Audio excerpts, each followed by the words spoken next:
আমার ছোটবেলা থেকে গাছ খুব ভালো লাগে। যখন শুনতে পেরেছি যে এখানে এমন কিছু একটা হচ্ছে, তো ওই ভালো লাগা থেকে আসলে আসা। গাছ দেখলে নিজের কাছে খুবই প্রশান্তি আসে গাছ দেখতে, যার কারণে আসা কিনার থেকে দেখাটা বেশি উপভোগ করি। বাসায় প্রচুর গাছ আছে, নিজে হাতেই লাগাইছি। তো যখন ওগুলা থেকে ফল দেয় তো নিজের কাছে খুবই ভাল লাগে যে নিজের হাতে গাছ লাগাই, ওইখান থেকে ফল ছিঁড়ে খাওয়ার মজাই আলাদা। আমার একটা ছাদ বাগান আছে, ছাদ বাগানের জন্য আমি গাছ নিতে আসছি এখানে। মূলত আমার এখানে ছাদ বাগানের জন্য ২-৩টা গাছ কেনা হয়ে গেছে।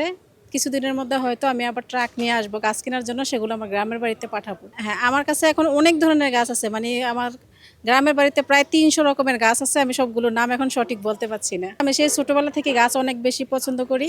আমি বাইরে ছিলাম মালয়েশিয়াতে, তা মালয়েশিয়াতে আমার একটা গার্ডেন ছিল। সেই গার্ডেনে আমি বিভিন্ন ধরনের গাছ লাগাতাম। একদম কচু শাক হতে সব কিছু, শাক সবজি ফুল ফল সব কিছুই আমার বাগানে ছিল।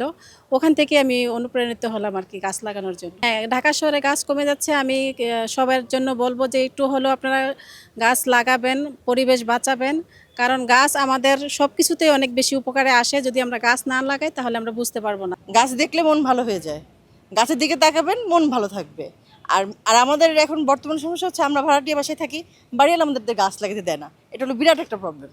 দেখেন, গাছ সার কিনতে আসছি, যে সারও কিনলাম, জৈব সার, গাছও কিনবো, তারপর বাড়িওয়ালা বকা দিবে, আবার একটু শুনবো, আবার গাছ লাগাবো। অনেক অনেক অনেক। আমার হাজব্যান্ড বলে ১০০ টাকা তো লাউ কিনতে পাওয়া যায়, তুমি তো ১,০০০ টাকা খরচ করো। ১,০০০ টাকা দিয়ে যে মানে আমি যে ১০০ টাকার মানে যে কিনে খাই, তার থেকে ওটা ৩ গুণ, মানে এটা মানে টেস্ট ফরমালিন মুক্ত, বিষ নাই ওখানে। আমারটা পুরো ফ্রেশ। আমি লেবু খাচ্ছি, কাঁচামরিচ খাচ্ছি, তারপরে এবার আমার প্রথম ড্রাগন ফল আসছে। আমি প্রতি বছর লাউ করি, তারপরে মরিচ করি, বেগুন করি। আমার অনেক গাছ আছে, পুদিনা গাছ আছে, গ্যান্ডারি গাছ আছে, এবার কলা গাছও লাগাইছি, দেখি কলা খেতে পারি কিনা, দোয়া করবেন। অনেক অনেক খাইছি, স্কুল লাইফে অনেক খাইছি। মানে নিজে আমার বাসার পিছনে পেয়ারা গাছ ছিল, আন্টির কাছে যদি পেয়ারা চাইতাম দিত না, রাতে ১২টার পরে যা চুরি করে খাইতাম। অনেক খাইছি ভাই, সত্যি আমি গাছ খুব ভালোবাসি। এবং আমার নিজের যে বাড়ি আছে, বাড়িতে ফরিদপুরে, ওখানে অনেক গাছ আছে।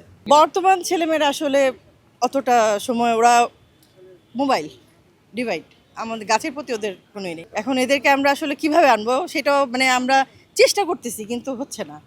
যেমন আমার নিজের ছেলেই বলে গাছ দেখে কি হবে। আমার নিজের ছেলে ইন্টারে পড়ে, তার গাছের প্রতি কোনো ফিলিংস নেই। অথচ আপনি আমার বারান্দায় যাবেন, ইনডোর প্ল্যান্ট ভরা। মাঝে মধ্যে বলে আমার বসার জায়গা নেই, তুমি আমার বসার জায়গাটা নষ্ট করে রাখছো।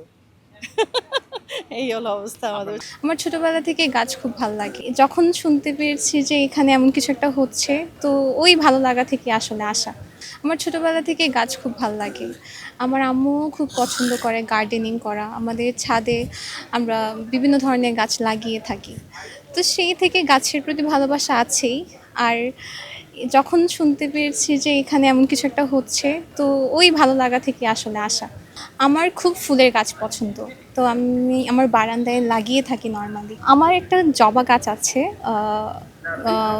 গোলাপি রঙের, ওটা আমার খুব পছন্দের। এছাড়া আপনার জুঁই ফুলের গাছও আছে। এমন টুকিটাকি এই গাছগুলো বেশি পছন্দ।